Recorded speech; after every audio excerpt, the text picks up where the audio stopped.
अस्सलाम वालेकुम, बिस्मिल्लाहिर्रहमानिर्रहीम। मेरा नाम एहतशामुल हक तारिक है और आज का मौजू हमारा बढ़ती हुई महंगाई और पाकिस्तानी रुपये की कदर में कमी और बिजली के बिलों में होशरबा इजाफ़ा। तो इस पे हम बात करेंगे कि कौन कौन सी ऐसी वजूहत है जिसकी वजह से हमें इन मसाइल का सामना करना पड़ रहा है। जो सबसे बड़ा पॉइंट क्या है, हमारा जो ट्रेड बैलेंस है वो ठीक नहीं है। मतलब हमारी इंपोर्ट्स ज़्यादा हैं, एक्सपोर्ट कम है, जिसकी वजह से हमारे ज़र मुबादला के ज़खायर कम है। तो एक रीज़न ये भी है, क्योंकि जितने अगर ज़र मुबादला के ज़खायर कम होंगे तो उतना ही डॉलर एक्सचेंज रेट ज़्यादा होगा। तो इस चीज़ की तरफ भी बहुत ज़रूरी है कि हमारे कोई ऐसी स्ट्रेटजी बनाई जाए कि हमारा जो ज़र मुबादला के ज़खायर बढ़ें और ट्रेड हमारी एक्सपोर्ट ज़्यादा हो और इम्पोर्ट कम हो। तो जितने ज़्यादा हमारा ये बैलेंस ठीक होगा तो उतनी ही महंगाई कम होगी। सेकंड नंबर पे क्या है? पॉलिटिकल इंस्टेबिलिटी, सियासी अदम इस्तेहकाम। ये एक बहुत बड़ी रीज़न है। हमारे मुल्क के अंदर जो जमहूरी हुकूमतें हैं वो अपनी मुद्दत पूरी नहीं कर पाती और जो टेन्योर्स हैं वो पूरा नहीं कर पाते जो प्राइम मिनिस्टर्स हैं। तो सियासी अदम इस्तेहकाम की वजह से भी जो पॉलिसीज़ हैं उनके अंदर स्टेबिलिटी नहीं आती। तो एक रीज़न ये भी है, अगर मुल्क के अंदर इस्तेहकाम होगा तो पॉलिटिकल स्टेबिलिटी भी होगी और मुल्क जो है मजबूती की मईशत जो है मजबूती की तरफ जाएगी। नंबर थर्ड, गैर मुल्की कर्ज़े। हमारा बहुत ज़्यादा जैसे फॉरेन डेट्स हैं, उन डेट्स की वजह से हमारी इकानमी पे प्रेशर है। हमें हर साल उसके इंटरेस्ट पे भी पेमेंटें करनी पड़ती हैं, जिसकी वजह से हमारी इकानमी मुश्किलात का शिकार है, क्योंकि हमारा बहुत ज़्यादा डिपेंडेंस किस पे, फ्यूल पे है। फ्यूल हम इंपोर्ट करते हैं, उसके लिए हमें डॉलर खर्च करने पड़ते हैं। और ये जो बढ़ता हुआ कर्ज़ा है और आईएमएफ के साथ जो हमारे एग्रीमेंट्स हैं, जो उन एग्रीमेंट्स में हमें उनकी टर्म्स एंड कंडीशन माननी पड़ती हैं, क्योंकि जब वो कहते हैं beggars are have no choice. तो जो पाकिस्तान को आईएमएफ की कंडीशंस को मानना पड़ता है जब हम उनसे कर्जा लेते हैं। तो एक रीज़न ये है। नंबर फोर, वसाइल का ज़िया, वेस्टेज ऑफ रिसोर्स बहुत ज़्यादा है। जैसे आजकल मुल्क में बहस चल रही है कि मुफ्त यूनिट्स बंद किए जाएँ, या जो ब्यूरोक्रेसी है या और लोग हैं जिनको मुफ्त यूनिट्स दिए जा रहे हैं या उनको तो रिसोर्सेज का ज़िया भी एक बहुत बड़ी रीज़न है, जिसकी वजह से इकॉनमी पे एक बहुत बड़ा बर्डन है। अगर स्टेट लेवल पे कोई सेविंग की कोई कैंपेन चलाई जाए और ऐसी पॉलिसीज़ बनाई जाएँ कि जो वसाइल ज़ाया ना हो, तो हम अपनी जो मुआशी मसाइल को हम कम कर सकते हैं।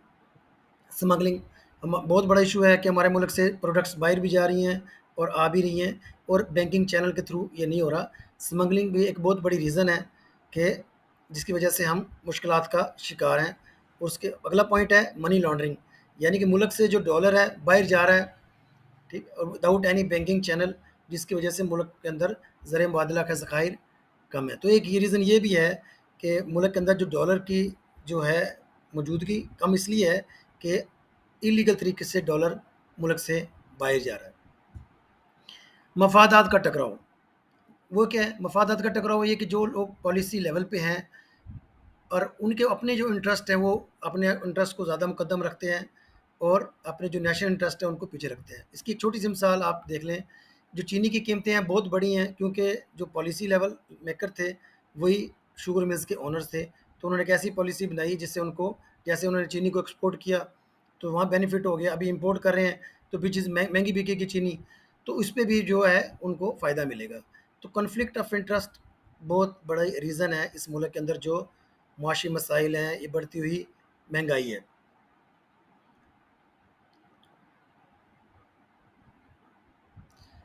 गैर मुल्की सरमायाकारी की कमी, जब मुल्क के अंदर पॉलिटिकल स्टेबिलिटी ना हो, लॉ एंड ऑर्डर की सिचुएशन ख़राब हो, तो फिर जो गैर मुल्की सरमायाकारी उसकी भी कमी होती है। अगर मुल्क के अंदर इन्वेस्टमेंट बाहर से आएगी तो मुल्क के अंदर ज़र मुबादला के ज़खायर बेहतर होंगे, लोगों को रोज़गार मिलेगा। जो इकॉनमी के अंदर जो होती है ना, पैसे की सर्कुलेशन, वो ब्लड की तरह काम करती है। तो इसलिए ज़रूरी है कि जितना हम इनकरेज करेंगे, इतनी ऐसी पॉलिसीज़ बनाएँगे जो फ़ॉरेन जो इन्वेस्टमेंट को लेके आएँगे, तो हमारे मसले मसाइल हमारे कम होंगे। तवानाई के महँगे ज़राए का इस्तेमाल, जो सबसे इम्पोर्टेंट चीज़ है कि हमारे जो आईपीपीज़ के साथ जो एग्रीमेंट्स हैं वो बहुत ज़्यादा महँगे हैं, और वो उनकी शराइत, उनकी टर्म्स एंड कंडीशन बड़ी ऑकवर्ड है इस मुल्क के लिए, इस इकॉनमी के लिए। ये वजह है कि अभी बहुत ज़्यादा इस चीज़ पे ज़ोर दिया जा रहा है कि उनके साथ जो एग्रीमेंट्स हैं उनको रिवाइज़ किया जाए। फिर ये कि हमारे यहाँ जो तवानाई के ज़राए हैं उनको ज़्यादा ईंधन से बिजली बनाई जा रही है اور ایندھن کو امپورٹ کرنے کے لیے ہمیں زر مبادلہ خرچ کرنا پڑ رہا ہے۔ اگر ہم متبادل توانائی کے ذرائع اختیار کریں اور ایگریمنٹس کو ریوائز کریں تو ہم اس جو پرابلم کو کنٹرول کر سکتے ہیں، اور پھر ہمارا روپیہ اسٹیبل ہو سکتا ہے اور ڈالر ایکسچینج ریٹ بھی کم ہو سکتا ہے۔ ادروائز جتنا ڈالر کا ایکسچینج ریٹ بڑھتا جائے گا، روپے کی ویلیو ڈاؤن ہوتی جائے گی، اتنی مہنگائی بڑھتی جائے گی۔ اللہ تعالیٰ سے دعا ہے کہ اللہ تعالیٰ ہمیں اس مشکل مرحلے سے نکالے اور ہم ایسی پالیسیز بنانے میں کامیاب ہو جائیں کہ ہمیں یہ جو بجلی کے اضافہ اس کو روک تھام ہو، اس طرح پیٹرول اور ڈیزل جو باقی ایندھن کی جو قیمتیں ہیں وہ کم ہوں، تاکہ عام آدمی کو جو معاشی مسائل ہیں وہ کم ہوں۔ ملتے ہیں انشاءاللہ آپ سے نیکسٹ سیشن میں، اپنی رائے سے ضرور آگاہ کیجیے گا، کامنٹ کیجیے گا۔